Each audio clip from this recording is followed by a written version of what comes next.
Hello, everybody that's joining us online. We're getting ready to start the stream here at the Virtual Production Showcase here for the Greater Philadelphia region.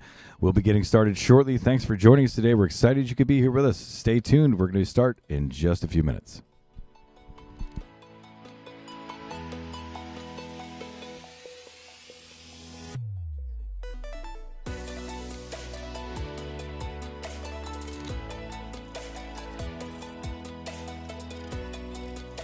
For those of you that are watching online, if you want to go ahead and punch any questions into the chat today, we're more than happy. We've got Andy's going to be monitoring the chat throughout the day, and Andy will pass those questions on to us out there on the floor while we're handling some interviews with our vendors. So please, if you've got those questions throughout the day, make sure you use that chat feature on both Vimeo and YouTube. We do have the ability to get your questions in live. So thanks for joining us. We're going to get started here in just a few minutes.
All right, everybody. Thanks for joining us today. We're excited you could be here. We're going to get started in just a few minutes.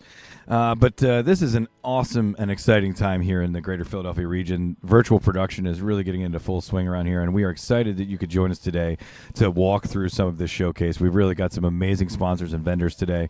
I'm Tim Archibald from Keystone Pictures. I'll be one of the hosts on the stream today. So if you've got any pictures, if you have any questions for us, just be sure to put them right there in the chat on either YouTube or Vimeo, and I will make sure that we get them right out to our vendors to get you that information. Thanks again for joining us. We've got about 4 minutes, and then we are going to go live into the event. So 4 minutes, stand by, everybody. We're going to be right back.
All right, everybody, we've got about 2 minutes until we get started here. 2 minutes, and we're going to be coming live to the virtual production showcase. Thanks again for joining us, everybody. Looking forward to it.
Right, hello everybody, and welcome to the Emerging Technology Showcase here in the Greater Philadelphia region. My name's Tim Archibald. I'm one of the owners of Keystone Pictures and one of the sponsors here of today's event. I want to welcome everybody in. We're excited that you all could join us today, and I'll tell you what, this facility and this presentation today, it really is top-notch, and we're here right now kind of giving you a little bit of a behind the scenes.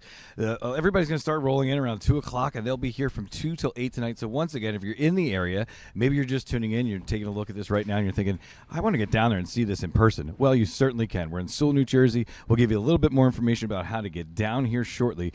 But I also want to take a moment here and introduce you to my co-host, because I can't do this all myself. I've got an amazing host with me today. Gabby, why don't you tell everybody a little bit about yourself and what you're doing here today at the production showcase? Thank you, Tim. My name is Gabby Hemsch, and I'm an aspiring media professional. So there is so much for me to do, learn, and see here. I'm so excited to see all of these amazing creators come together for one fantastic purpose, to put on this exciting event. I'll tell you what, Gabby, you're not kidding. This really is an exciting event. And just take one look at this facility that we're in right now, and without a doubt, you can tell that this place is set up for success and set up for some amazing productions. Gabby, you are going to be with the principal here of our first, one of our presenters here, and it is Proof Productions. So, Gabby, if you've got a second, why don't you take it away and introduce us to the principals here at Proof Productions. Yes, I am here with Steve McKenty, who is the president of Proof Productions. Proof Productions owns this beautiful venue that we are in right now. Steve, can you tell us a little bit about yourself and your production experience? Sure. Well, thanks for having us, first of all, and thanks for coming to our facility. We really appreciate it. So we're here in Sewell, New Jersey, the promised land, I like to refer to it as. And so this facility we're in right now is 25,000 square foot with 65 feet clear to the ceiling. We have a net capacity of 300,000 pounds that we can hang from the ceiling, and we heat and cool the floor with geothermal heat. So we keep it at 55 degrees in the summertime, and we can bring it up to a comfortable 80 degrees in the wintertime here. Steve, that is so interesting. Can you tell me a little bit about your personal experience in production and the things you love to do at your job? Sure. So I'm third generation, what we do at our job. But we started this company 25 years ago when I saw there was a need for production assistance and things that not necessarily a lot of people on the East Coast were handling at the time. So we catered to that crowd, and we started with Disney Live. We did some stuff with them. And as our clients grew and got more popular, we grew along with them.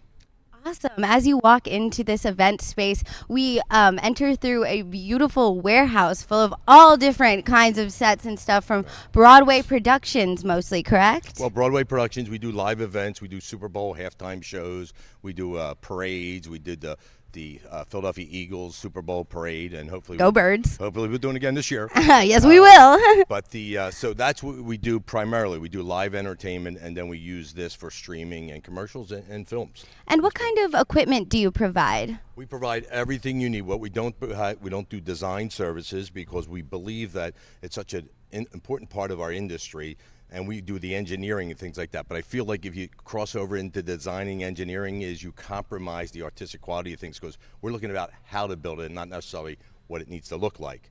So we respect that dividing line between designers and fabricators. That's a great brand promise you have there. Now, so you bring the visions to life, essentially. You receive all of the designs and then engineer them here. But I would say the engineering process is also creative. It can be, but it's driven by certain factors, right? The weights the pieces can be, how they got to maneuver, and then of course we're dealing with one of our famous partners, gravity. Yeah. Right? They can draw pretty lines and float pretty things, and then we have to figure out how to make that happen. So it's a great relationship when you're with professionals, and we have the fortunate experience of dealing with some of the world's greatest designers. So it's really gratifying. That's amazing, Steve. Thank you so much for talking with us today. Thanks. I'm going to send it back to Tim. Tim, can you tell us a little bit more about Proof Productions? I'll tell you what, Proof Productions, it really, I mean, the second we walked into this facility this week, it's just, you're absolutely overwhelmed by just the size and scope of some of the stuff here. I've been in other sound stages, but as Steve was just describing, some of the weights that they can carry here, the actual fly height that they have here, really is an impressive amount. But the one thing I can say, and it's important to keep note in this kind of virtual environment and showcase, is that you don't necessarily need this much room in order to do some things. Maybe you've got a smaller scale production and you want to get involved in that. All of the different aspects of virtual production can be scaled, and I think that's one thing you'll hear throughout the day as we talk to the different vendors. Virtual production is one of those things that can happen on a rather large scale when you're dealing with many different actors and cars. You think about Disney, plus all those things are being done in virtual, all the way down to whether it's just a single camera interview where you want to change the backdrop and kind of have some movement in there. All of those things are possible with virtual, and it really is an emerging technology that we can't wait to showcase today. Andy, I think what we're going to do here also, and I'll talk to you guys on the stream. Let's honestly, let's break the wall here. We're all in production. Most of you guys that are tuned in are going to be in production. We've got our streaming techs all right back here. You can take a look. We are live streaming right to you guys right now. Andy is our TD, and Andy is another one of our partners here at Keystone. Andy's going to be monitoring your questions, and in addition to that, Andy, we've got some B-roll that Proof provided us. Let's take a look at some of the different things that Proof has done here in the area while we get lined up with our next interview.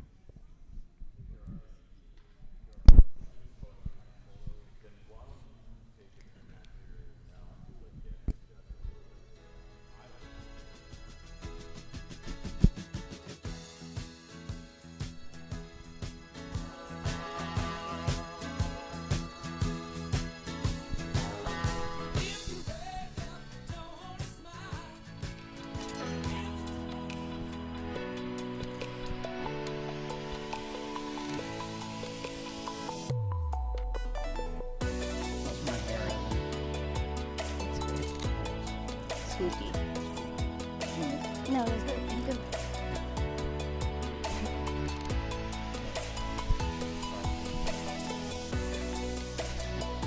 Me too. I grew this green out myself. So.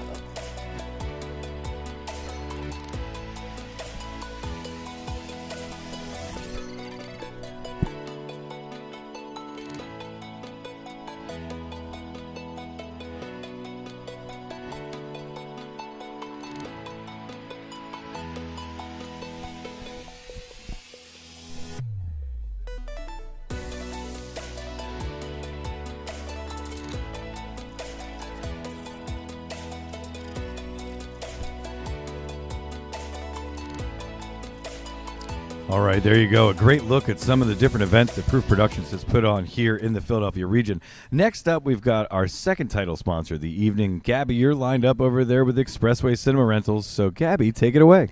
Yes, I am. I'm here with Zach Rubino, the co-founder and CTO of Expressway Cinema Rentals. Now, through their community connections, Expressway has effectively integrated all of these amazing studios and companies together into one exciting event. Zach, can you tell us about yourself? Yeah, sure. I'm one of the founders of Expressway Cinema Rentals, and we started the company in 2013. We provide camera support, lighting support, production support of all sorts, and for productions of all sizes. And yeah, we really kind of try to help productions in any way we can. Yeah, that's very interesting, Zach. And what's your favorite part of your job? It sounds like you really like helping people.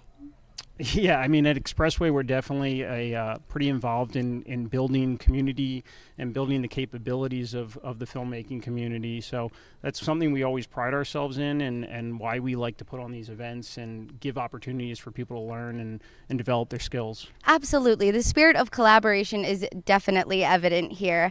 And what were you trying to achieve by organizing this virtual production showcase?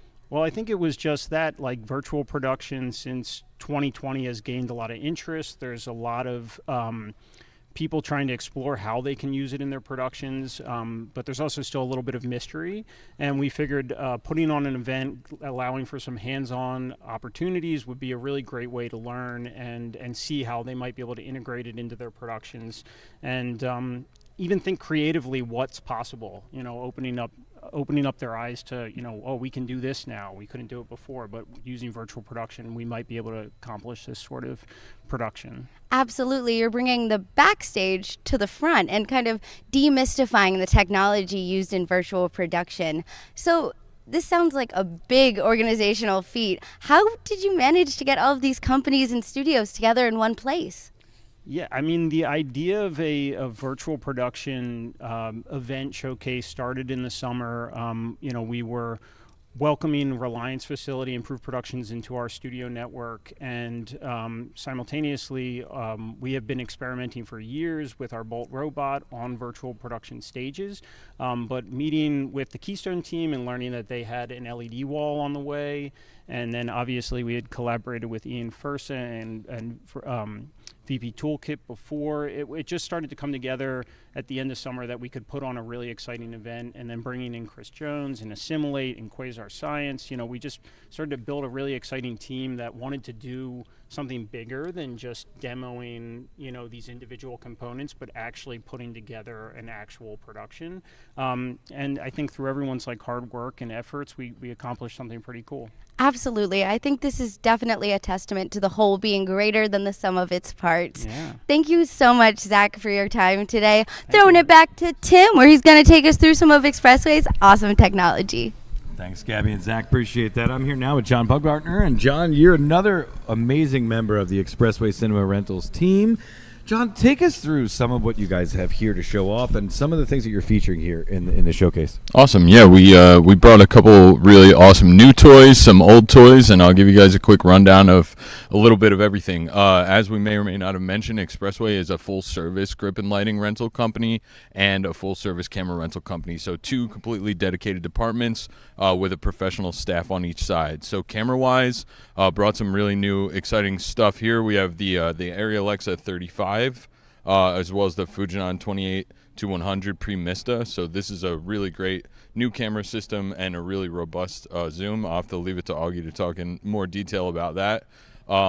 We also have over here featuring, and we actually partner with Moco Lab on this. This is our Phantom VO 4K. So this little camera shoots, I believe, up to 1,000 frames per second in 4K. Really excellent for high-speed product photography, any kind of stuff that you really need to freeze the motion. And it pairs very, very well with the Mark Roberts robot that Moco Lab has going on. As far as grip and lighting, we have one of the largest inventories in the tri-state area of lighting and grip. Sorry, I realize I'm passing behind everything from you. But we carry a full inventory of JL Fisher dollies. This is the Model 10, really robust. Operators can ride on it. We also carry Chapman Leonard dollies. Really interesting Grip Factory tele jib here, super lightweight little option. Moving around to the back of the grip truck. If you've seen the back of a grip truck, it's not going to excite you too much, but we got a little party going on in there tonight. All of our grip packages are turnkey and roll off. So with all the location production that we do these days, pretty much everything can just roll out of this truck on carts onto location and get to work really quickly. So out of this truck, we provided all the electrical distro, all the stands, all the support for the vendors around throughout the event. The last piece that I really want to highlight, if we're okay on time, Sure. is if we come back over and take a look at the virtual production set. Really exciting new piece of technology here, the Lightyear Auroras X. Yeah, let's go take a look. I mean, I saw you guys putting this up the other day, and I gotta say, my first thought was like, "Oh, I want one." But then my second thought was, "Oh, you can rent I'll it just from rent us." one. So really awesome, pretty new piece of technology, launched just last year. This is essentially 24 pixel controllable tiles in one blanket light. And it comes together in this turnkey softbox. Everything just snaps right on, Velcros. So instead of a team of 4 or 5 folks for like 2+ hours, Zach and I actually got this assembled and up by ourselves in 30 minutes. Of course, then hung from the truss with the help of the Proof Productions team. So I mean, I don't think we could have done much as far as hanging a couple of these items this week without some of their help. Yeah, very impressive. Let me ask you a quick question about this piece. So now I know we're dealing with some image-based lighting Sure. today. Is this image-based? Can it be? What's the tie-in? So I won't step too much on Videndum and the Quasar stuff. So right now, this is capable of the IBL, but we're feeding the IBL just to the Quasar stuff today. Any light that is pixel controllable and DMX controllable should have access to IBL infrastructure, and I'll let them get a little deeper. For now, we just have this on some manual effects today. Awesome. Well, this stuff looks really great, and I didn't know, is Augie still around? Does Augie want to go through any of the camera department real quick? We've got just another minute I or two might left. be able to put him on the spot here. If you, hey Augie from across the room, do you think I could put you on the spot to talk about a couple cameras for us on the old live stream? Cool, awesome. I'll hand it off to Augie Kim, our camera department director. Thanks so much, John. Appreciate it. And Augie, Thank we you, were guys. talking about it earlier. I think it's really important that when you're dealing with virtual production, it's really important to have a knowledgeable camera staff that knows what they're talking about, that knows the back end, the front end of these cameras, and how to navigate these menus, because there's so many aspects of this that are going to need that integration. So walk us through what you got today and what the different stuff that Expressway's got in general. Sure. All right. So first off, right here is our Alexa 35. It's the newest ARRI camera that just came out. Workhorse camera that's going to be on every commercial and large feature film.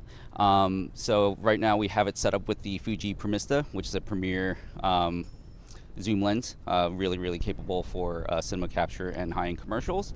So you'll be seeing a lot of these on sets throughout the years for at least the next 7 years, I would say. Also the one thing about this camera that really separates it from every other camera is that it has 17 stops of dynamic range, which is arguably the highest that you'll see in any digital cinema camera. It rivals actual film stock, which is kind of unheard of at this point. Over here is our red Raptor. This actually is the camera that we use probably the second most times with the Bolt. It is capable of 120 frames per second at 8K. It is Red's DSMC3 flagship camera that they just released. So it is going to be another popular camera that you see amongst a lot of owner ops and a lot of commercial projects that need that high frame rate and also high resolution as well. And over here we have a camera that we share along with Moco Lab. It's called the Phantom Via 4K, capable of 1,000 frames per second at 4K resolution. It is what you'll see on a lot of Hollywood major sets. Same sensor as the Flex 4K, ultra slow motion.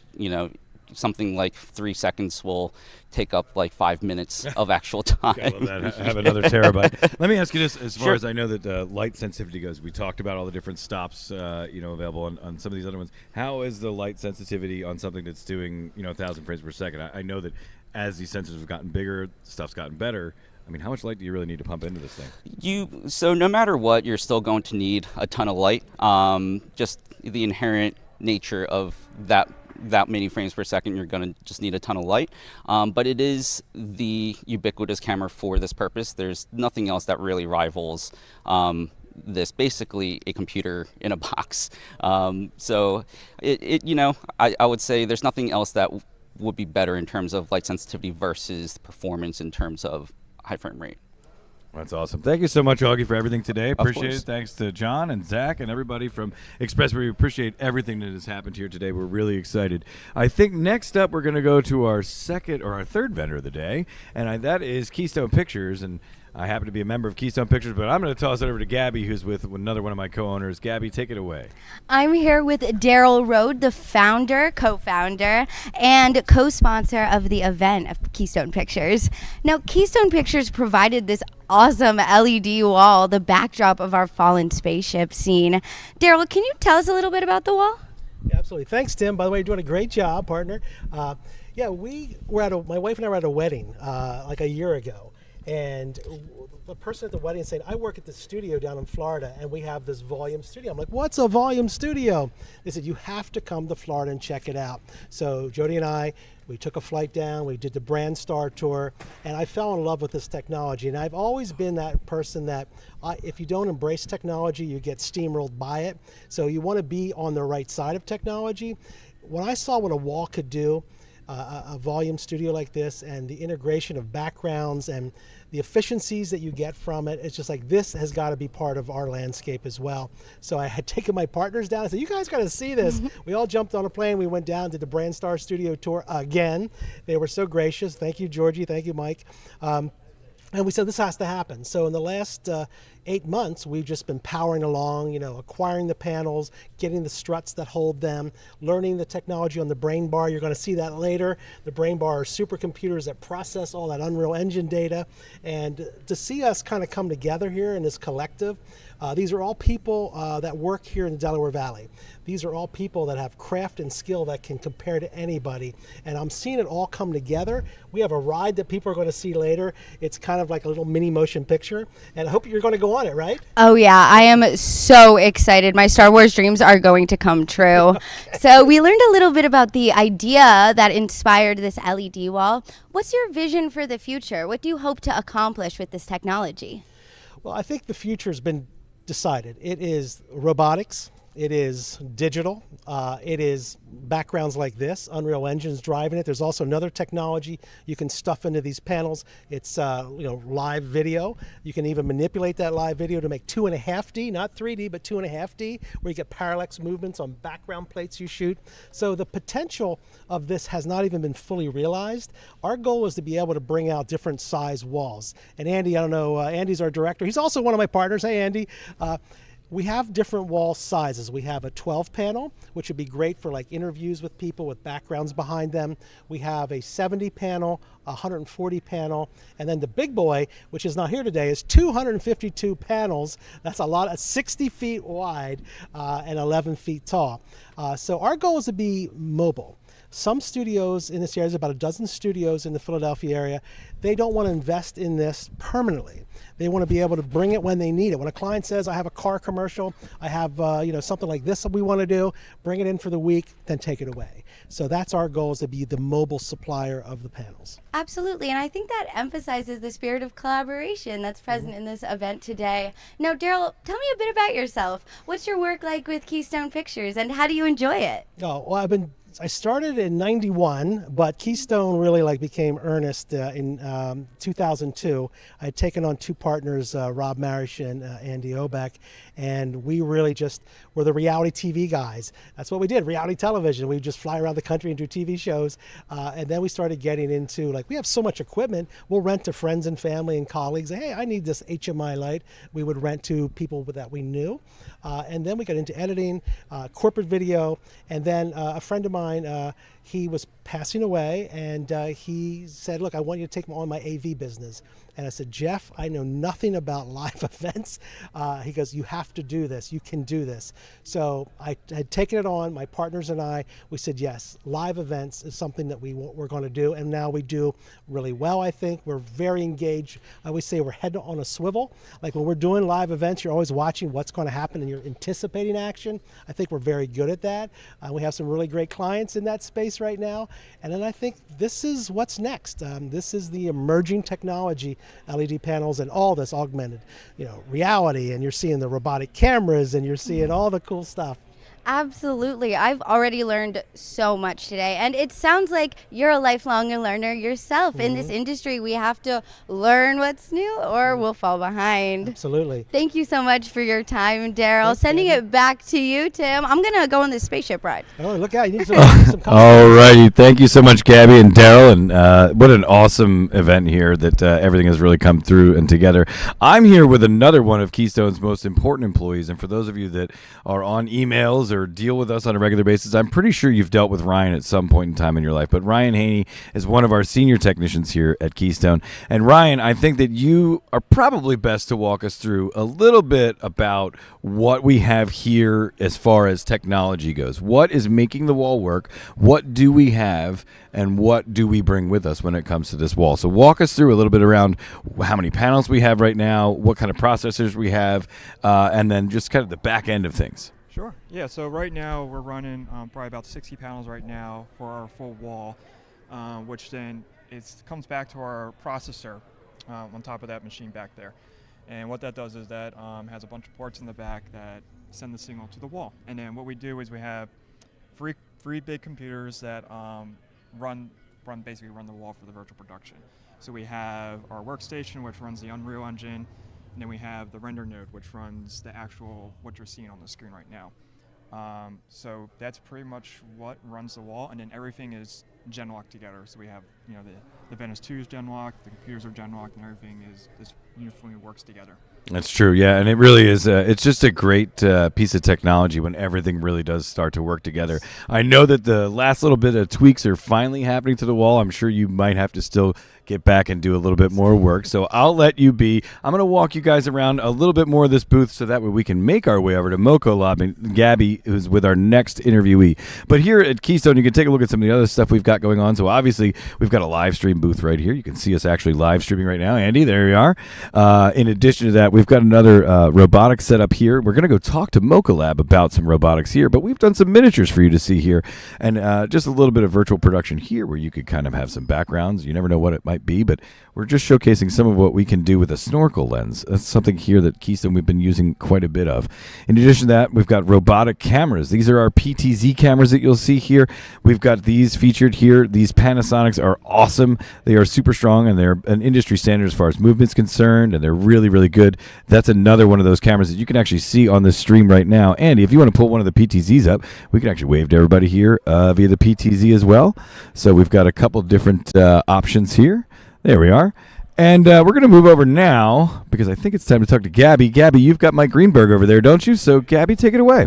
I'm here with the managing partner at Moco Labs, Mike Greenberg. Now, Moco Labs actually provided this awesome moving jib camera back here to film our scene today. Mike, tell me a little bit more about what Moco Labs has to offer. Yeah, definitely. Moco Lab is a motion control studio. We provide equipment and operators to run the robot, to run the Phantom VO 4K to other production companies around town. Awesome. So what is motion control? So motion control is using robotics or any other means of motorized Technology. controllers to move a camera or other objects in scene in repeatable ways, so that each take is frame accurately repeatable to go again, or to provide in-camera VFX or special effects. So it works well in tabletop, and it works well in kind of other use cases like this that we have today. So you could take multiple shots of the same thing in the exact same position. Yep, and they can line up on top of each other, which opens up a whole world of things of actors talking to themselves too. Oh, So that you is wouldn't have so to interview interesting. me. You could interview yourself. I would love to do that if only I could. And what is high-speed capture? That's the technology that the camera's using, correct? Yeah, so over here, I'll point to it because can we walk? We can walk. Okay, Let's go. So here is our Phantom VO 4K. It captures 4K to 1,000 frames a second, which is pretty good for anything that you want to freeze time with. Yeah. So it's the first in the region, and it goes out a lot on top of the bolt, but it's just a really stunning image quality at that frame rate. So what kind of things would you film with this camera? So we film a lot of like liquids colliding or food or action sports, or even visual effects. Anything where there's debris or dust flying gets frozen. It's very dynamic on camera. Oh, that is so exciting. So how do you like your job, Mike? What's your favorite part about it? I really, really like this. When I came back to the region, I was kind of floored that we didn't have services like this.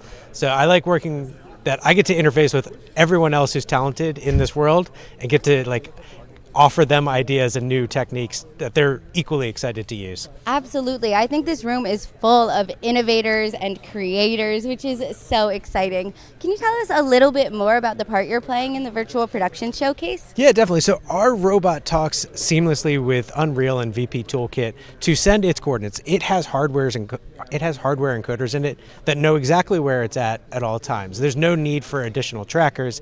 It can broadcast those coordinates to tell the wall where it's at and to update the picture on the wall seamlessly. And then the motion control component allows us to do it over and over again without anybody getting tired throughout the day.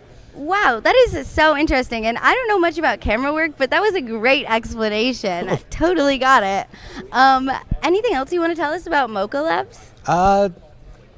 Just come on by. We're really friendly. We would love to talk Moco, and if you have concepts, we'll help you work out how to make it happen. Well, you heard it here first, folks. Come over to Mocha Labs. They're friendly people. And they also have these really cute beanies at their table. So if you come over to the showcase, make sure to pick one up. Back to you, Tim. Thanks, Gabby. All right, now, look, I'm standing here in front of, honestly, an amazing looking set. It's really, and I hope that it translates on the stream. The space that we're realistically, kind of located in right now, this is honestly not that big. I know we're in a massive studio, but this footprint, not really that big for the amazing shots that are going to be pulled off today. And Vince from Mocha Lab is actually going to walk us through some of the technical details of what the bolt and some of the motion control that we're going to do in this shot are going to handle today. So, Vince, walk us through some of the stuff. Absolutely. Hi, everybody. So today, as you've seen, we're here on the Bolt Junior Plus with that communication between the Bolt program Flare and Unreal gives us connectivity to the wall to get us this entire scene that Tim was just talking about here. So we have from the camera, we have Genlock that gives us conversations to both Unreal and the robot. We have a single button now that controls both the render of Unreal and the robot's movement. So everything is in sync at all times. And as we're watching, you can see the render in the background with Unreal reacting live to the camera. So what happens is in Unreal, we map the virtual camera to where the location is in the physical world. So you're layering physical production on top of virtual production. And both things hand in sync through Genlock and a few other magic proprietary types of plugins you can have for Unreal and Flare and stuff like that. Now, I think I've been totally distracted because while you were walking through everything, they ran the scene for one of the first times I've been able to, and I'm like looking at it over the bolt. And my question is, I don't know if this has made it through to the stream. And Andy, since I know that we can talk live, you tell me if you've actually been able to take the feed yet. But Mike and Vince, if we're ready, can we show the stream what the shot looks like without people in it? Is it possible? Do we want to put any people in it? I would love to put somebody in there. Anybody want to volunteer to go in right now, live on camera on the stream? Anybody? No one wants to be an actor yet. No one's ready yet. I'll tell you what. Let's run it one time. We'll let them see it on the stream. We'll take a look, and then we're going to get some people in there in a little bit here.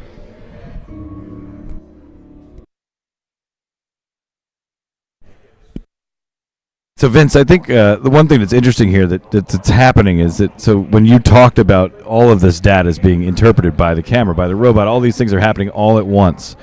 What makes this different than a green screen, for instance? I think that's something that a lot of people have asked. Absolutely. So the biggest difference between green screen and virtual production is the in-screen and in-camera lighting and reflections that you get from the live look on the screen. And having some incredible partners here like Quasar giving us the ability to do in-camera, live match, color matching lighting adds a different level of immersion for your actors, a different level of production for your products too, with the amount of motion graphics you can put behind there.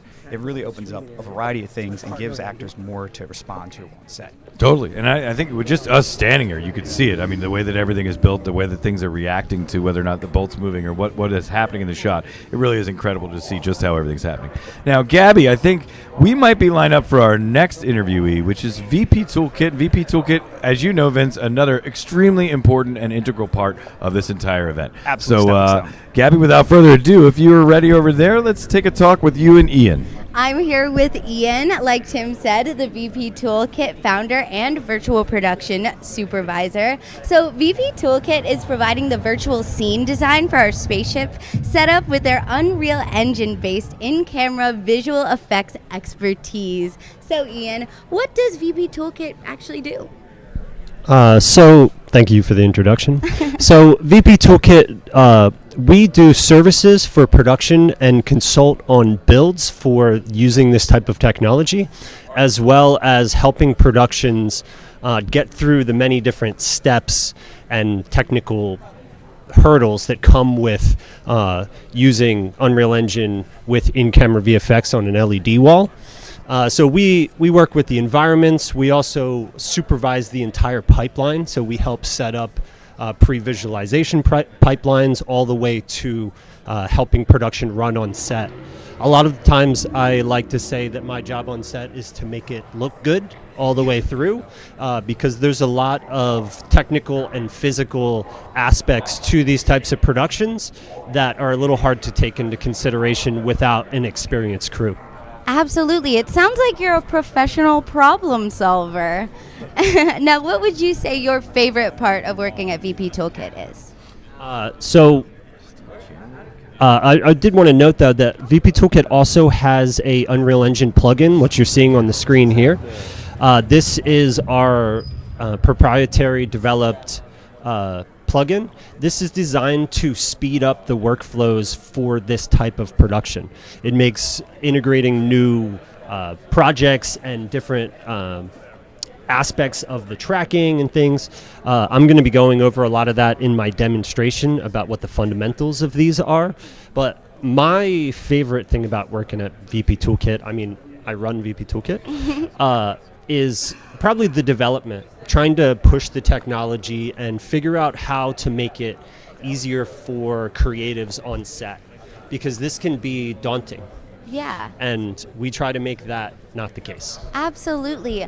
I was also wondering what makes virtual production more efficient than standard production?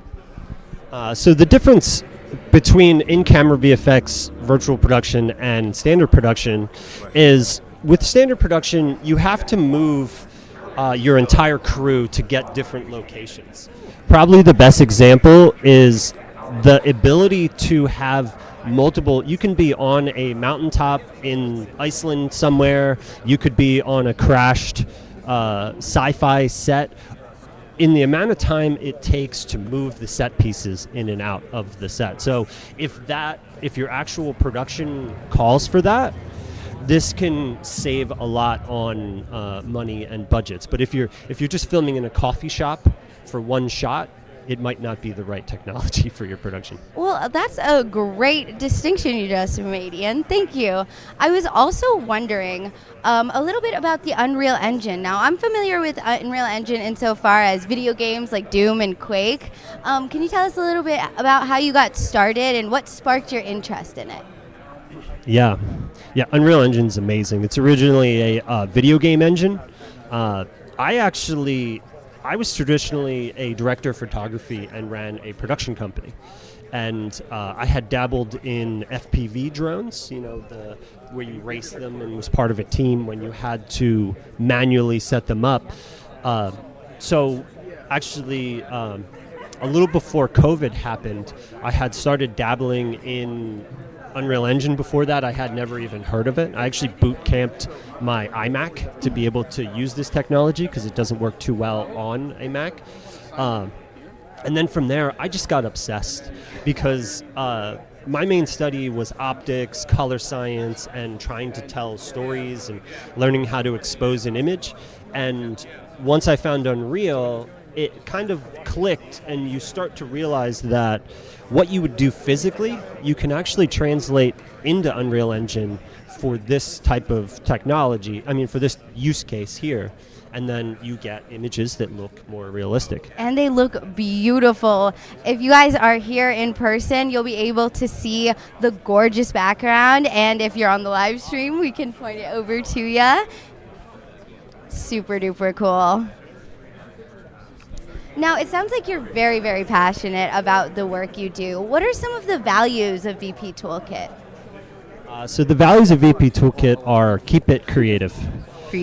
Try not to let, because we deal with this technology all the time, and I can't say that it works every single time, and I can't say that it is the easiest to set up. It is at the, I would say the tip of the spear when it comes to visual effects in the industry right now. So dealing with that can be a huge headache for, say, a director or a cinematographer or producer. So our whole mindset is to remove that technicality from the process so that the production can just get into these worlds and treat them like a regular world, or through us and through our creative pipelines, you can actually work with this like it was a regular production, but it's more enhanced because now we can plan everything well ahead of time. That's amazing. And it sounds like you're on the forefront of the emerging technologies in the film industry. Do you have any, predictions for the future of Unreal Engine and what you might be able to do with this technology? Yeah. So I'm not going to lie. I don't know what the future of this technology is or of filmmaking, because right now we're at a point where things are obviously going to change as far as our workflows in the next couple years with AI and all of that. But we've already started integrating those other technologies into our pipelines and hope that it all just becomes a nice seamless transition into whatever the next phase of this is. Absolutely. It sounds like at VP Toolkit, they're really modernizing the production workflow. Thank you so much, Ian, for your time. I'm going to send it back to Tim. All right. Thanks, Gabby. Thank you, Ian. Appreciate all that information. Look, everybody, when it comes down to it, this is not only an event to showcase all the different technologies out there. For that matter, some of these people are going to get some amazing walk-away video of them in a downed, crashed spacecraft. So without further ado, we're going to put our first victims in the spacecraft here. Are you guys ready to get suited up and take a look at yourselves as you go through a virtual production? Yep, they're ready here. So we're going to get them suited up and take a look at it. In addition to that, we're going to take a couple seconds and talk to Steve. Steve has been one of the amazing partners here that has helped to create this spaceship and this kind of set piece that's been here. Steve was ready, set, go, and Gabby's got him. We're going to talk to him in a little bit. In the meantime, let's just take a couple seconds here to go back and recap some of the amazing people that have been here. So we've got Proof Productions handling all of this, the facility and all the different rigging that we've got going on here. We've got Expressway that has brought in their amazing lighting and some of their amazing lenses for the camera, as well as just the overall kind of synergy for everybody here. In addition to that, we've got Keystone. Keystone provided the LED wall, the render nodes, all of the different pieces that are actually going to be moving the wall and getting that ready. We've got VP Toolkit, which is going to be there to actually kind of integrate everything, the Unreal Engine, all the different technologies that need to talk together. That's where that's coming from and to. And next up, we are going to take a look at the set as well. Andy, I think we've got a couple more B-roll reels that we can get through while we're waiting to get people into set. So why don't we take just a quick look at VP Toolkit. Since we just heard from them, let's listen to what they have to say about virtual production.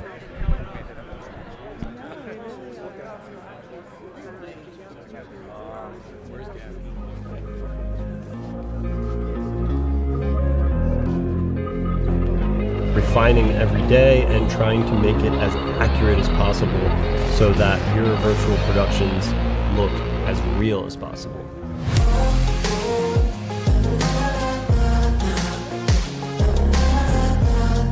You can see if you move this around.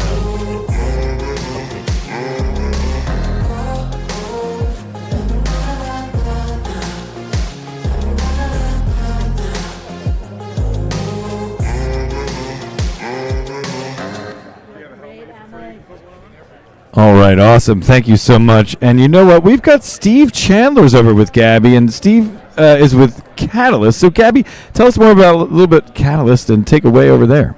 I am here at Catalyst Media's booth with Steven Chandler. Steve, can you tell us a little bit about yourself and what you're doing at this event? Hey, Gabby. So, my name is Steven Chandler. I'm the CTO and co-founder of Catalyst Virtual.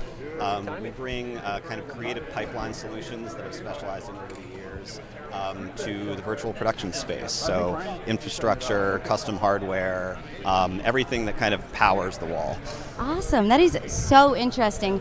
Can you tell me a little bit about what you personally love about this event? Sure. Yeah. Well, what I'm loving about this event is just all the Philly representation we get here for just the creatives like in this space. There's a lot of great things going on throughout the city that can be kind of hard to get in front of people. So just like, I mean, doing what Philly does best, which is coming together and, you know, showing off cool stuff. Absolutely. I think that was very well said. Now, what makes Catalyst Virtual different from other companies? Sure. So what Catalyst offers to the virtual production industry is custom hardware, custom networking stacks, and kind of like I was saying, really everything that powers these walls. The infrastructure behind these, the powering, like an image like we're getting on the screen, can be pretty complex. It's multiple render nodes like you're seeing here, working in tandem together over a network to produce this image. So what Catalyst is doing is kind of trying to really push forward the best practices in this industry. Getting something like this up and running can be a bit of a race to the finish line during the setup process of these things. And we're trying to make more reproducible hardware that can act more predictably and just kind of be able to act like an appliance on set so that you can just spin up and go. Absolutely. I think there are a lot of innovations here that will soon become industry standards. That's what do you think is next for Catalyst? Yeah, so we're, aside from just developing our custom hardware and putting it in people's hands and getting testing done and continuing to refine it, we are developing some really exciting custom software layers for this. So kind of an API layer on top of this to be specifically oriented towards virtual production and the kind of the functionality that people need during a production like this. I mean, one of the promises of virtual production that's really great is to kind of abstract all of the traditional workflows people know into this new world, and really focusing on bringing those new concepts into the software and having sort of an API that works with our hardware that can provide those functions just as they are, instead of kind of needing to configure each little thing along the way, kind of providing more holistic functionality specifically for virtual production features needed. That sounds like a very involved process. What do you face any challenges, innovating, working in this industry, doing what you do, which is completely unprecedented? Yeah, so it's we're in a lot of black box territory pretty often, where we're trying new things, you're trying things that haven't been done before. They don't all work. We just had some of those experiences in the past week where we were kind of like working through a number of things to validate them. But that's what we do. We kind of find out what works, what doesn't, so we can tell people what to do and how to do it so that it goes right the first time. Absolutely. I'm sure you're a very efficient and organized person. We try to be. Well, thank you very much, Steven. Tim, I'm going to send it back to you. Thanks, Gabby. What an amazing, another integral part and an integral partner here today to make sure that we bring this production to you. Now, without further ado, we've got people in this down spacecraft. Let's go take a look right now at some of these people. If you look right here, there's our crew. They're getting ready to get down here. So, Andy, I think we might be able to go live to their shot and take a look at what we've got going on here. So they just did roll a rehearsal. I think there it was. Our first one is down, and we'll see if we can't see what the actual shot did there. Mike, is it possible? Can we run that again? We're going to start from the top. Everybody on the stream, here is exactly what we're looking at as far as the virtual production goes. You can see this is the behind-the-scenes look that you're looking at right now. This is the bolt moving, everything kind of right in front of the LED wall. And what you're about to see, we're going to take it live, is the actual shot that is being recorded with all the kind of movement being done. So here it is.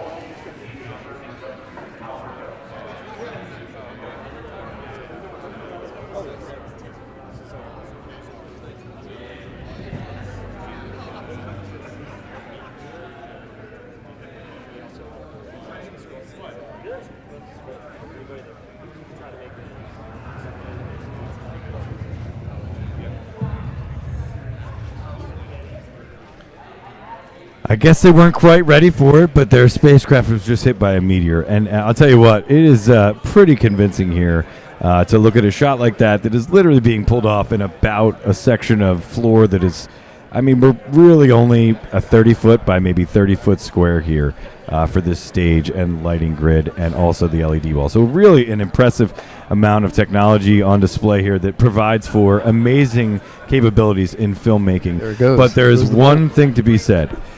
If you don't have a little bit of practical work in there, it probably is not going to be pulled off the same. Gabby, we've got the one gentleman here that helped make sure that this practical spacecraft was, in fact, as convincing as everybody just saw online. Gabby, tell us more about that. Absolutely. I'm here with Chris Jones, the set designer for this out-of-this-world fallen spaceship. Can you tell me a little bit about the design process for this set? Sure, yeah. Well, it was designed using a relatively common program called SketchUp. And what I did was I tried to figure out what would a design be. First, I had the image, the background image to work from. And so what I did was I used that as an inspiration for what would the cockpit of that wreck in the background look like. And I went more towards the grungy Star Wars reality rather than the perfect looking Star Trek reality, and figured out what's sort of the minimum, because I didn't want to block the screen that much. So my challenge was figuring out what's the minimum amount of cockpit I can have so that it's believable that they actually survived the crash, and then but while not blocking much of the screen. So we kind of came up with this idea, and then in SketchUp you can plot camera points, and so what I was able to do is pre-visualize what the camera might do, and then it actually this ends up being very close to what that movement is. And then it was just a matter of taking apart a lot of VCRs and DVD players and finding fiberglass bumpers on the side of the road, and just a lot of pure sculpture, a lot of just cutting things apart and putting things together. A lot of it happened right here in the studio with everybody sort of chipping in with ideas like, hey, how about we put this over here, and how about we do this? So it's been a really exciting sculptural process. Well, you sound very resourceful. What other production and design skills did you use while making this? Well, it kind of uses a little bit of everything, because there's scenic painting, a lot of scenic painting. There's a lot of foam carving. There's a lot of like Mars type rocks in the background that needed to be carved. There's a lot of like blast marks, like scenic work. There's the main thing, the real challenge with this was to create the idea and the look of like a futuristic look with a sort of lower budget. So the way to do that is through geometry and strange angles, like weird angles that you wouldn't normally see in everyday life. So that just meant a lot of very sort of careful, what we call stick building, where you're building something in place and cutting odd angles and adding it and looking at it and then building something over here and something over there, instead of going by a plan where everything is right angles and 45-degree angles. This was a much more organic process. Like a forced perspective kind of thing? Yeah, there's a little bit of that. Yeah, we're definitely playing with the perspective. Yeah, that's super duper interesting. Now, what other projects have you worked on? Oh, well, I've been doing this for about 30 years, so there have been quite a few. I do a lot with the Eagles. I do a lot of sets with those, like the new Kelly Green rollout that they had. You made that. I did the set. I did the locker room set for that, like a '90s lot, which was really fun to prop out a locker room with like little '90s boom boxes and to see all the players come in and get so excited. Like, is that a beeper? Like, they didn't even know they're so young, they didn't even know what the props were. But to see them get so excited about props was really, really cool. That doesn't happen very often. So I've done a lot of sets with the Eagles over the years. I've done a lot with Time Life. If you're ever awake at 3 a.m. and watching cable and you see some set that looks like a music museum meets talk show set, and then some older rockers come out and try to get you to buy a CD set, that would be those. That would be you. That would be me. Those are my sets. We do a lot for events. We do a lot. We did a giant boardwalk set in Central Park. We do a lot of different kinds of things, like whatever is interesting. Usually people come to me if they need something built that has curves or weird angles, things that don't fit the normal mold of building. Yeah, so what would you say your favorite design aesthetic is? Wow, that's a good question. Favorite design aesthetic? I really like Art Deco. I was thinking that because you said the lines. Yeah, Art Deco is an amazing time. It was like very ahead of its time. It was very futuristic and simple, yet it has character. I like Art Nouveau. That came like kind of right before that. Anything from like the 30s and 40s I love.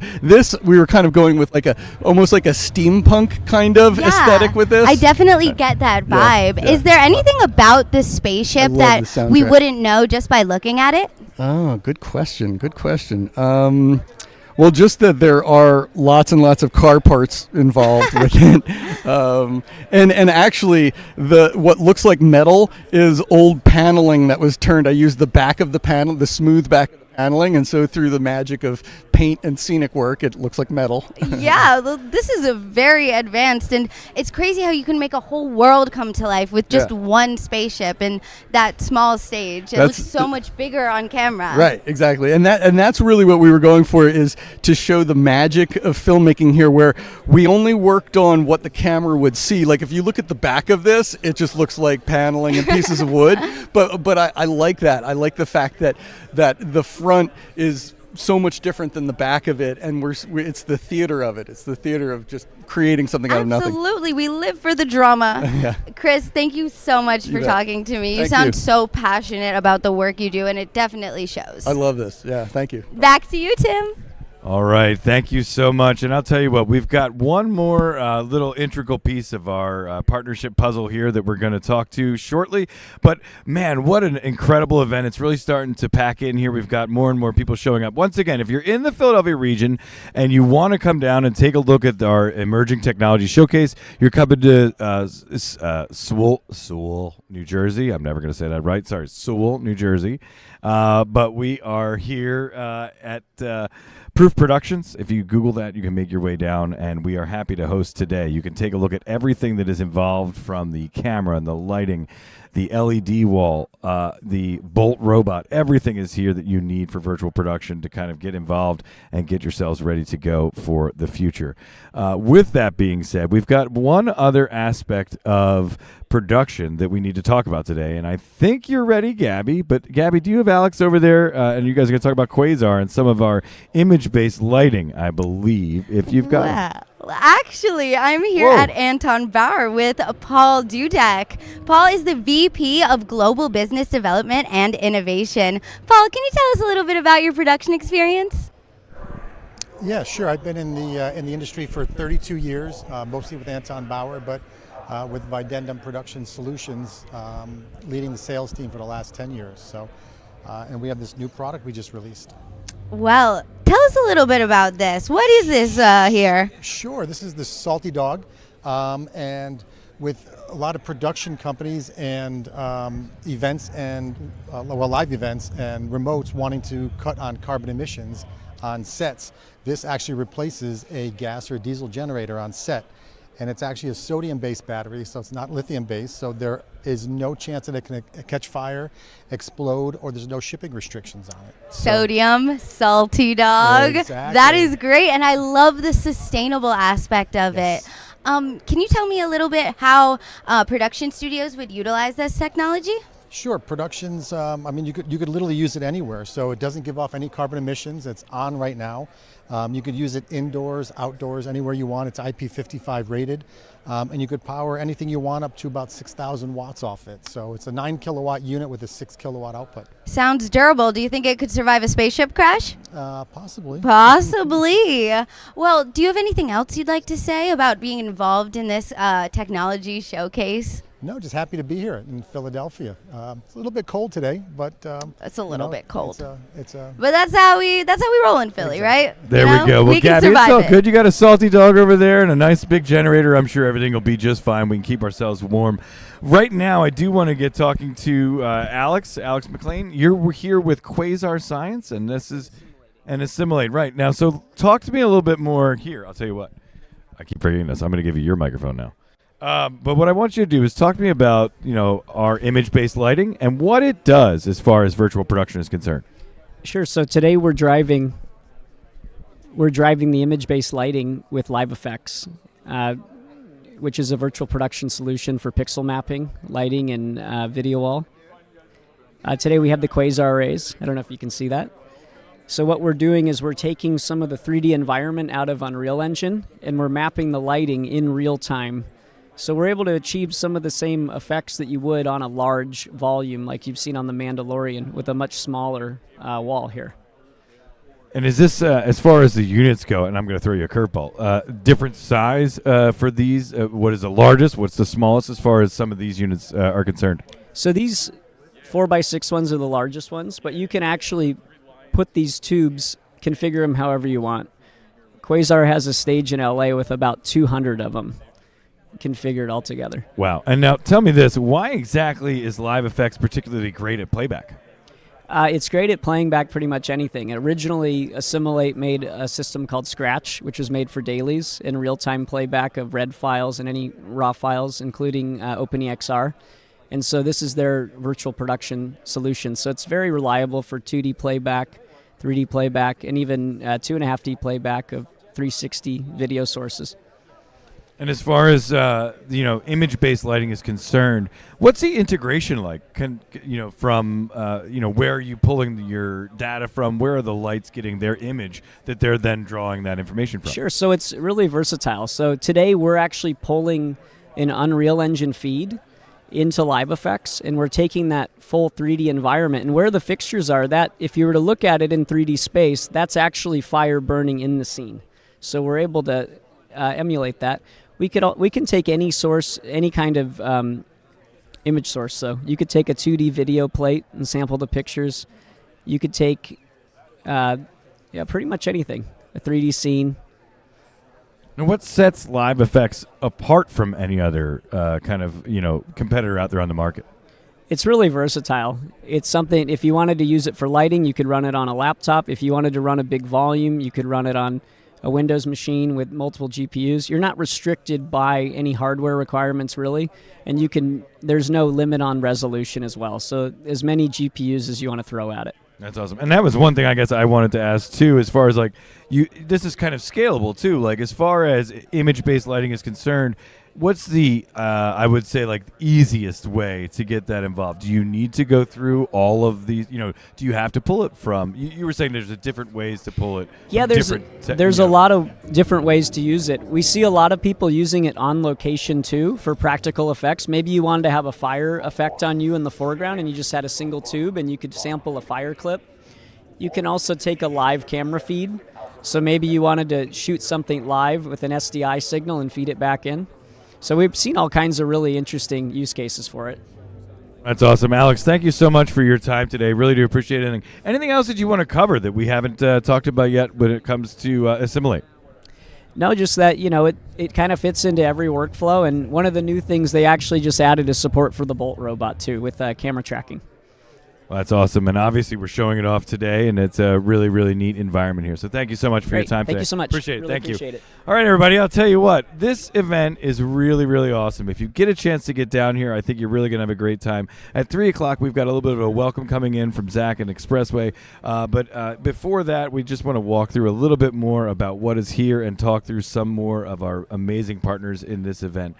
So I think what we'll do now is just run each one of their kind of promo videos here so you can take a look and see what each one of these companies that's involved today here in the greater Philadelphia region has to offer for you. So with that being said, Andy, why don't we run through just some of the various different elements that our production partners have here available.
It's going to be easy AF.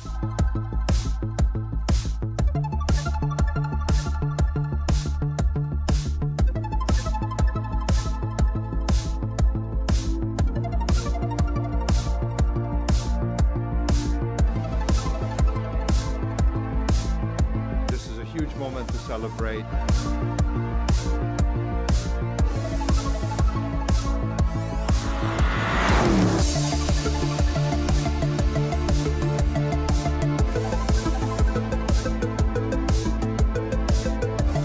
And we executive produced, and we wrote on every episode. The fact that the films did well, they were just nice. You just tear some stuff up. I'm about to see whether I can find the presence of God in my brain. Our menu is very simple tonight. Chef, it's good to have you back, sir. Nice to see you. And they needed an artist to do all kinds of stuff.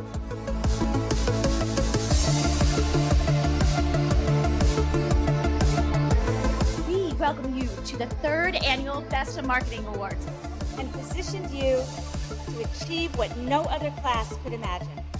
If the car breaks down after how many days? 3 days. I have the video to prove it. Okay.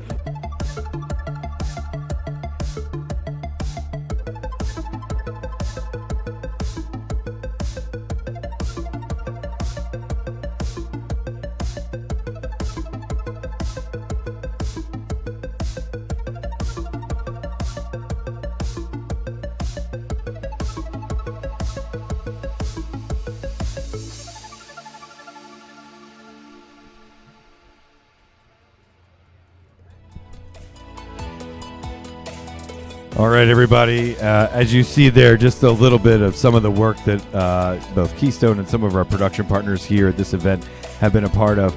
I'm taking a look now at just how really awesome this is to see everybody here, taking a look at all the different things that are going on. But look at this shot. I mean, if you take a look at right here, these people getting out of their downed spacecraft, you would think, honestly, that we were sitting, at a large-scale, production facility, or maybe we're at Disney or something like that, because this is really... It's really impressive the way that all this stuff has been pulled off. Now, I don't want to speak out of turn. What I do want to do is ask Gabby. Gabby, you have got somebody over there that just got out of the spaceship, and I am wondering what they think of their experience. So, Gabby, tell us about some of our visitors here. So I'm here with Matt. Matt is a virtual production student at Drexel University, and he just got off our spacecraft ride. How did you like it, Matt? Oh, it's just absolutely amazing. I tried to keep a straight face because, I just crashed, but I could not stop just smiling and saying, like, wow, this is so incredible. Did you feel like you were in a movie? I did. I mean, I felt like not only was I in a movie, but I felt like I was just, in an abandoned wasteland on a crashed ship. Since talking to all these ambassadors of these companies, I've learned that their goal really is to immerse in these virtual landscapes.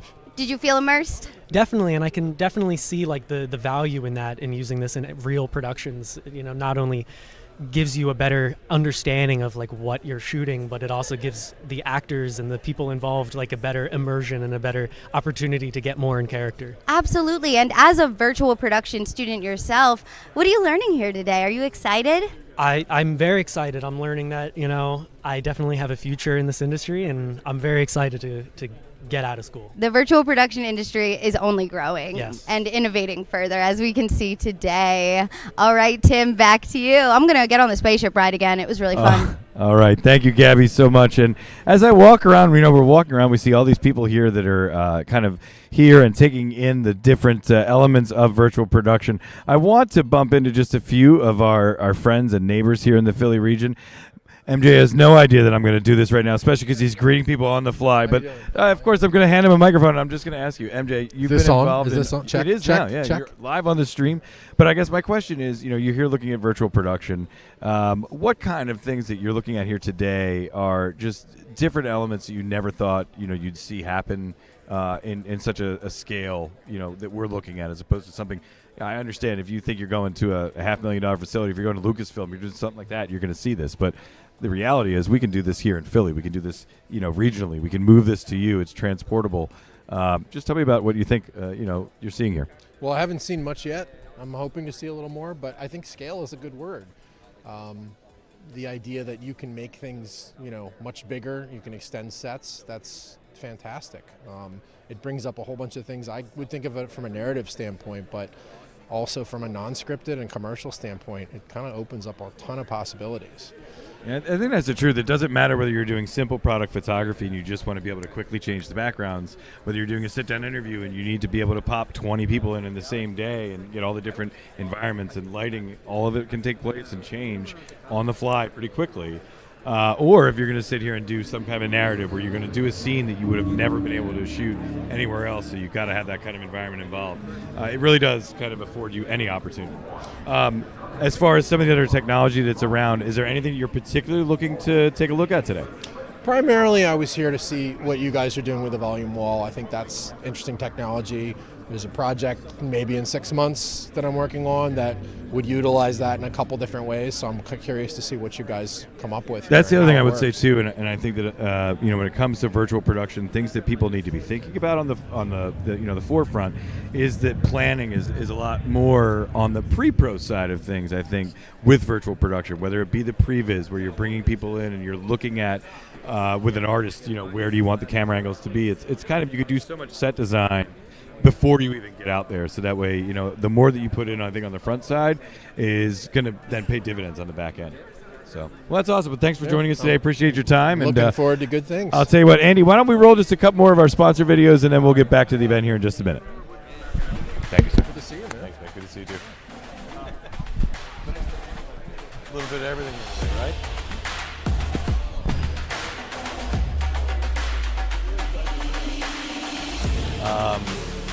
I think we're pretty close to that.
I'm Ben Manarino. I'm the operations manager of Buffalo Camera Expressway Cinema Rentals. The event was awesome. I never expected this type of turnout from Buffalo. I think we had 150 attendees. Over 35 vendors came out. We did a whole mix of top edge cutting technology for camera vendors in the area and mixed it with all of the local innovative community vendors. Hi, I'm Dean from Delaware Camera. This event definitely blew us all away in terms of the attendance. It really is an awesome event that really is, proving how much the video industry has entered Buffalo and how much we really want to be a part of that. And yeah, it's just good to see all these people here for the Video Expo.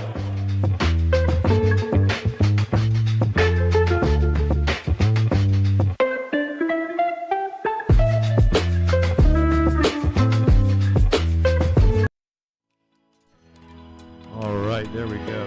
Another look at Expressway Cinema Rentals and Moco Lab, another two amazing production partners that are here today at our virtual production and emerging technology showcase. I'm here now with Morgan O'Hare, another one of our Keystone employees. Morgan, you, in a couple different aspects here, have been involved in this event. A little bit here and there. But, Unreal Engine is something that you've been working in now, and you're a graphics artist. So talk to me about what makes this virtual environment so much of like an asset for you. Why is it such a great tool? Well, it has a lot of advantages in a lot of ways. A layman might see this and be like, well, isn't it just a glorified green screen? But that couldn't be more wrong, right? Because this has a live interaction with the camera. As you can see, the background is changing, the view angle, the lighting, and everything is changing with our camera movements live, which saves a lot of time on editing.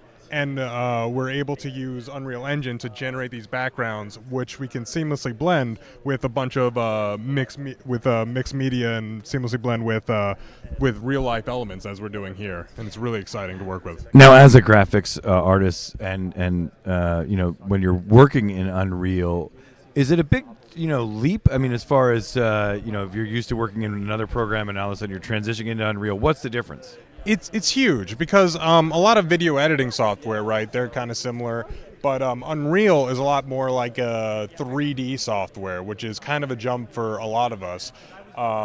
After Effects is what I'm more used to, and we do a lot of 2D animation there, but Unreal offers a lot of opportunities for environment generation. And of course, special effects, as we're saying, we have generated meteors, which unfortunately have been striking the set on and off. It's been a terrible, terrible weather day for this set with meteors, but it's very exciting to tackle something so new and different. Now, obviously, a down spaceship is one of the environments that we've talked about here. What are some of the other options that you think that you've seen or that you've worked in? What other kind of stuff have you seen out there in Unreal? Well, there's a bunch of any type of terrain you can think of. I've made cavernous tundras, mountains, green grasslands, right? You've got a desert, bustling cities, war-torn small villages. And so it's no wonder why more and more movie sets and film sets are turning towards Unreal and virtual studios for their backgrounds and sets. It really is amazing. It seems like it's just taken the production, not just quality and level, to a whole new, place where it hasn't been before, but it's providing filmmakers that may not have had that opportunity before to really kind of explore environments and shooting scenarios that they may not have actually been able to create practically before. Right. And now they can. Exactly. I think that, the one thing that I've learned in virtual production, yes, it's called virtual production, but the reality is it's this small little bit of practical effects that you might be interacting with, whether it be the joystick, the seats, that little bit of set that's sitting in front of the wall can sometimes make all the difference in the world. It takes an entire team. It's not enough to just have the virtual wall. It takes a team who knows how to do the actual live set design and stuff, and it's all those things coming together that makes it lifelike. That's so true. And honestly, it takes a team to put on an event just like this. It takes a team of a bunch of different. Team. It does take an amazing team, but an amazing bunch of collaborators to really bring this event together and to make it something that I think a lot of people in the Philadelphia region might be not just surprised about, but encouraged. This is going to be an area where we can accelerate our film making and our capabilities in this area simply because of the different synergetic partnerships that are going on right here. Absolutely. So awesome. With that being said, we've got this event is about to kick off live here at 3 p.m. So we want to welcome everybody. Thank you all for joining our stream today. If you have any questions, now's the last little bit. If you want to put yourselves on either YouTube or Vimeo, if you've got a question for us, you want us to get answered to one of these experts, we've got just a couple minutes remaining before Zach steps up there and kind of welcomes everybody to the event. But once again, if you're in the Philadelphia region and you want to come down, we're in Sewell, New Jersey. We are at Proof Productions. If you want to go ahead and Google that, that's where we'll be for the remainder of the evening. I really think it's going to be an awesome event tonight, and we just are super happy to have everybody here. Andy, with that being said, why don't we go for a wide shot? Maybe we've got a little bit more B-roll, but I think it's almost time to turn it over to Zach and Expressway.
Once again, everybody, thank you for joining us today on the live stream. We greatly appreciate your attendance today. We wish you could have made it here in person, but without further ado, I'm going to turn it over to Zach from Expressway. Here he is. There he goes.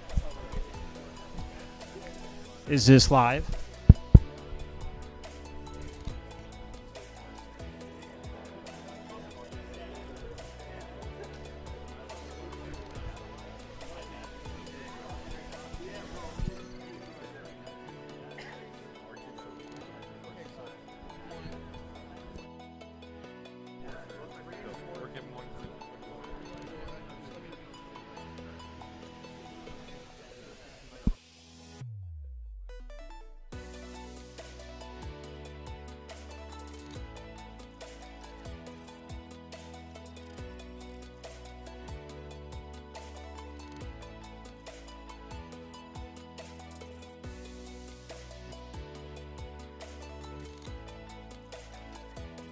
Cool. Hello, everyone. Hey guys, my name is Zach Rubino. I'm with Expressway Cinema Rentals, and thank you for coming to the Virtual Production Showcase. Yeah, we got a great turnout here. So we're really excited to put this event on. We have a lot of great partners that I hope you guys get to talk and learn from. We have, Moco Lab demonstrating the Bolt robot, Keystone Pictures bringing the LED wall, VP Toolkit helping with the actual Unreal Engine driving the virtual environment. Chris Jones from Ready Set helped build this amazing set, and Quasar Science providing the image-based lighting, and Assimilate is powering the image-based lighting. So I hope today you get to talk to people, ask questions, learn, and just kind of get to know a bit more about virtual production. We're really excited about this technology at Expressway, and really excited to have people get an idea of what's possible. What we wanted to do is turn it over to Ian Fursa to kind of give us Ian of VP Toolkit, to give us more of a rundown on what's actually happening and what you're seeing here. But before I do that, I wanted to point out at 3:30, we have a breakout session scheduled specifically on image-based lighting. So if you're interested in that, that's going to be happening in a conference room in the next room. But let's meet at that food court sign. So if you're interested in learning more about image-based lighting, the Quasar team, the Assimilate team will be holding that just at 3:25. Go meet at that big white sign at the end of the room. And with that, Ian, I'm going to pass the mic to you. No pressure. How's everybody doing? Yeah, I like it, a little energy. So my name is Ian Fursa. I am the CEO and founder of VP Toolkit, also the co-founder of Catalyst Virtual, which is in the back there. Catalyst Virtual does infrastructure integration for these types of setups. VP Toolkit does services and consultation, as well as we have a Unreal Engine plugin to try and help make these workflows more creative. So I'm going to go, traditionally, I work on set as a virtual production supervisor. I usually like to say that my job is to make it all look good and make it all work and run on time, because with in-camera VFX, you have a lot of technical variables that, without experience in this technology, you may not be able to predict and can bog down a production. We try to remove that by building out pipelines over and over and over again with our experience. So let's talk a little bit about in-camera VFX virtual production. So the fundamentals that we have here is we are rendering backgrounds for real life props, set, and talent using an LED wall, sometimes a projector if you're on the budget end, and Unreal Engine. Unreal Engine is a game engine that was traditionally used to create video games. It's also very good for VR and other type of interactive real-time uses. Our VP Toolkit plugin is connecting all of these pieces, which I'll get into a little more. So the first thing that we have to think about is, what is the size of this screen? What are we doing? What is the production needs? That starts all the way back in pre-pro. So at the beginning of pre-pro, we generally will use our plugin to go through the environment with a virtual representation of our LED wall. So first we need to have that conversation of, how much coverage do you have to see? What is the general lenses that we're going to be using? What is the color pipeline? What cameras are we using? How are we lighting this? And then we try to remove all that and then just think about, what's the story? How do we make this more creative? So our plugin has the ability to use location markers. So we can actually jump from location to location within an Unreal Engine environment. Generally, this would be live on the wall, and you would do this in pre-production and then be able to use this on your actual set. It makes it a lot faster. So how does it look real to the camera?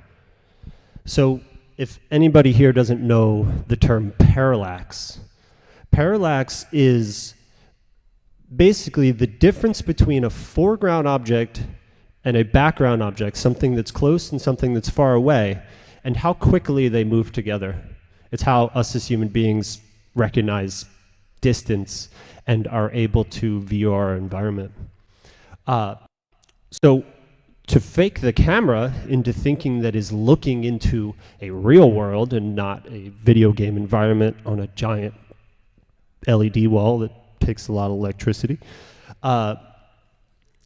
we take the camera's position and we take the camera's field of view and we feed that into Unreal Engine. It's called usually camera tracking or positional data.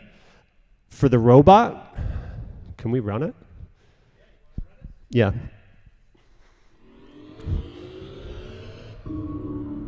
So for the robot here, you'll see the actual camera moving here. This is, the robot is giving us its data of its position in real time. What that's doing is, if when you look at the screen, you'll see that there's actually two different views into our virtual world. There's the frustum, which is what the camera sees. That's a great term, right? Frustum, we throw that around every day because it's just used, but I also like to call that the camera's view. So you can see outlined in blue is the camera's view. That was a fake out. So the camera's view moves in relation to the camera. So if you look at the screen, I have a small screen here, you can also see over there. The camera parallaxes and its view looks as if the virtual objects have depth to them. It's similar to how VR works, but we're projecting it onto a screen.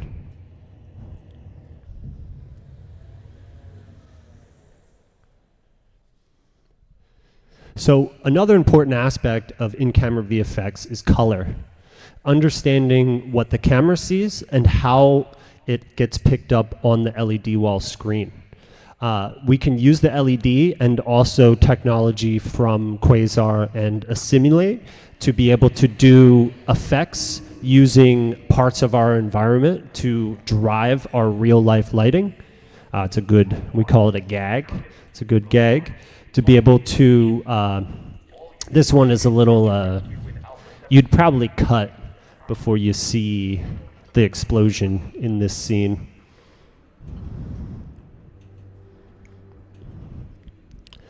So within all of that, we take into consideration the size of the wall, the camera's position, the color, how the environments are made. So when we design these environments at VP Toolkit, we use different methods.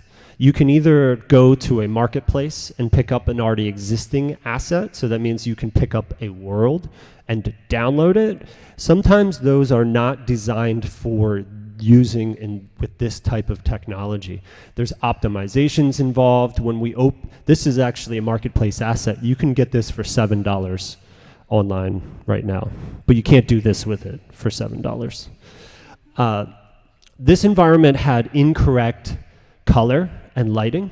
So the sun was some arbitrary yellow color, and they were compensating by having some overhead lights that were blue to compensate it, because video game and VR environment development isn't designed for this type of technology. So at VP Toolkit, we work with artists around the world and productions to be able to take these types of environments that may need optimizations or color correction and fix them, as well as designing environments from scratch for productions that have budgets that we can go a little further. I prefer that because if you need to build an actual building or something that already exists, you can give that to an environment artist, but even those assets have to be optimized correctly, because if not, it won't run in real time. It's got to run live. It's not a render. So achieving that realism can result in all different kinds of methods that need to be used. So I think that might be most of it. I wanted to mention that, so with the tracking, right now we're using a robot to receive our tracking data, and it's just sending it out to us. But generally, someone would use a system like this. This is the Vive Mars. This is a tracker that would go on top of a camera, and then you would have what are called base stations. They're little lights that this would be able to pick up its position, and it would do a similar, almost exactly as we are getting now. It would give us our positional data. Within the VP Toolkit plugin, we've built functionality to be able to use different trackers to do your stage calibration. You have to tell Unreal Engine the difference between where your tracking data is and where your actual camera is. So your lens, where your lens creates its image, isn't the same as, you know, this thing that's sitting on top of it. And that could be exponentially off as it reaches the screen. We can also connect lens data. Right now, VP Toolkit, when I was traditionally a director of photography and ran a production company. I always dabbled in technology and always really enjoyed it. But for me, lens optics, storytelling, lighting, understanding camera exposure, dynamic range, all of that was my passion. So when I came into this, I started with a projector on a wall. And it, back then, you know, this is a little over 3 years ago, it looked better than most people were doing with LED walls because they weren't taking into consideration the aspects of exposure and how to make an image look real. Sadly, with even the standard practices that are used on sets today, we still have some of those issues. VP Toolkit has developed what we call the depth of field solver, the in-camera VFX depth of field solver. When you drive a camera lens 1-for-1, so that means that you're actually sending, you know, if the focus is at the chair, you would tell the virtual camera that the focus is actually at that chair. You create a layering effect of real depth of field and physical depth of field from that chair to the screen. So if you actually look how the objects in the foreground are sharp. If you're using the standard method of doing this, those objects would be completely out of focus because you'd be layering virtual. So we've created a system for handling that gives you a more realistic render. Right now we're actually using this in auto mode, which just automatically calculates the fall off of your depth of field into the screen. This is something that from the very beginning I brought it up and was like, this is wrong. Like, this isn't, why is it, like, you can put a chair or a ladder next to your screen, and if you run it the standard way. But we try to make all of that very easy. So you can actually get into our plugin and literally just enable it. And then we have other features to work with lens data. What I'm holding here in my hand is a lens encoder. This will connect to a lens similar to, I'm sure a lot of you have seen a lens motor for a wireless follow focus system. This is pretty much the opposite of that. This is going to take the lens data in and then use it in this virtual world. So setting up that actual lens data can be a little tough. You have to go through a multi-calibration process. You have to build a lens map, and you have to set A and B. You have to, you know, pretty much program the whole thing. We've tried to remove that difficulty by building easy-to-use systems, and then also our depth of field solver can take that data as well and use it to be able to just drive the LED wall.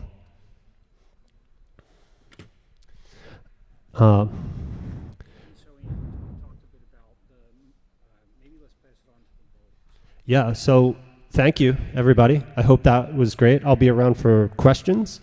I'm going to pass this over to Mike. That's great, thank you. I think just expanding on, positioning the camera in space and talking about how, very often we're using sensors to do that, a MOSYS or the Vive system to do that. But very uniquely, we're using the Bolt, which is kind of easier to position in space, maybe not physically, but in this virtual space, it's a little easier.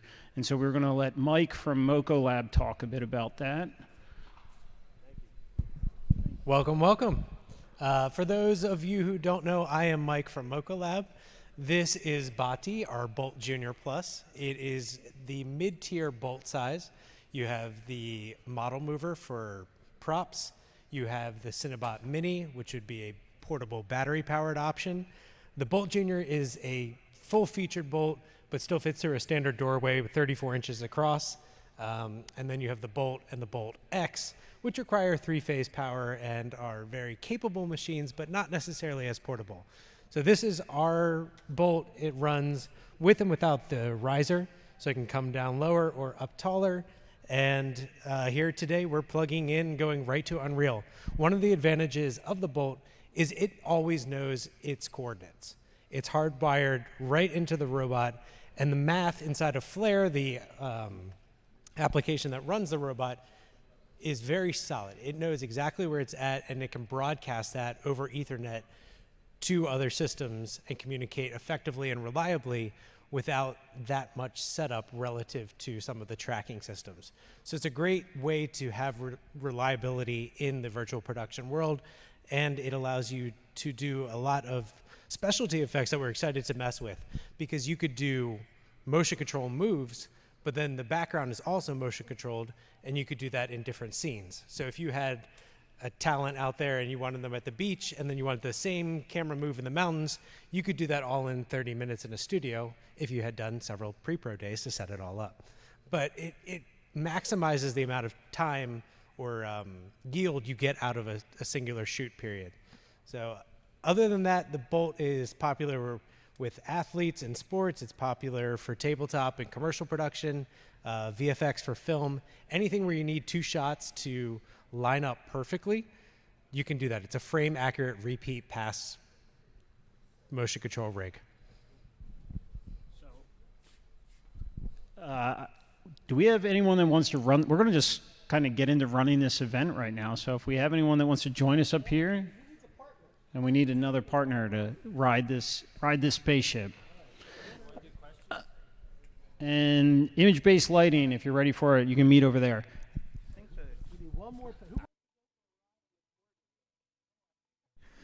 All right, everybody that's joining us online, we appreciate everybody joining us today. I think we're going to round out the event by showing you guys one last time just the awesome power of virtual production. Taking a look here of all the different aspects that you've been seeing and learning about today. When it comes down to it, when you put everybody's tools together, you get one amazing piece of cinema that's pretty much accessible to anybody, as opposed to somebody that maybe only had a Hollywood budget or a Netflix budget before. Believe it or not, it can be accessible to those of you with lower to medium budget films. Maybe it's just an individual that's going to come in and wants to do 30 interviews in one day. It's possible. Any of these things can be possible with virtual production and these emergent technologies today. So thank you all very much for joining us. We hope you guys had a chance to learn a little bit more about what virtual production is, how all of these different technologies can kind of merge together to provide a really fantastic cinematic experience. And I hope you've enjoyed our little presentation today. Once again, if you can make it down, we're in Sewell, New Jersey. We were at right here, not that far away from the Philadelphia region. So if you can make it down, please do so. That being said, we appreciate everybody being here. We appreciate all of our sponsors today. And we're going to send you with one last view of a couple of our guests here as they hop on to the ride and unfortunately have a crash landing and need to abort. So thanks again for joining us today. I'm Tim Archibald for Keystone Pictures. For everybody here at the virtual production event, thank you for joining us today, and we'll see you soon.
I don't have any direction. He stood up and said the other day.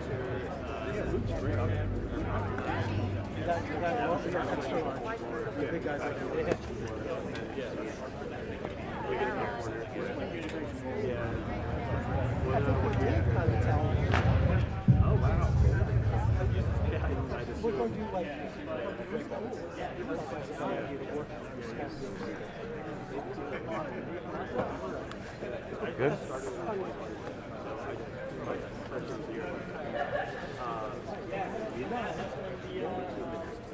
Yeah, I'm just going to slide. I'm barely. This is not made for Good? Yeah.